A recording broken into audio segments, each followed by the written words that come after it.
আকস্মিকভাবে স্বাস্থ্যমন্ত্রী নোয়াখালী ২৫০ শয্যার জেনারেল হাসপাতাল পরিদর্শনকালে অনিয়মের অভিযোগে হাসপাতালের তত্ত্বাবধায়ক ডাক্তার মোহাম্মদ ফরিদ উদ্দিন চৌধুরীকে প্রত্যাহার করা হয়েছে।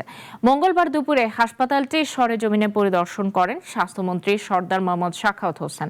এ সময় ২৩ জন চিকিৎসককে যথাসময়ে কর্মস্থলে উপস্থিত পাওয়া যায়নি। পরিদর্শন শেষে হাসপাতালের নতুন ২৫০ শয্যা বিশিষ্ট ভবনের কাজ দ্রুত সম্পন্ন করার নির্দেশ দেন মন্ত্রী। এ সময় নোয়াখালীর সিভিল সার্জন ডাক্তার আনোয়ার হোসেনকে সাময়িকভাবে ভারপ্রাপ্ত তত্ত্বাবধায়ক হিসেবে দায়িত্ব প্রদান করা হয়। হাসপাতালকে আমরা পরিণত ডিসিপ্লিনে নিয়ে আসবো।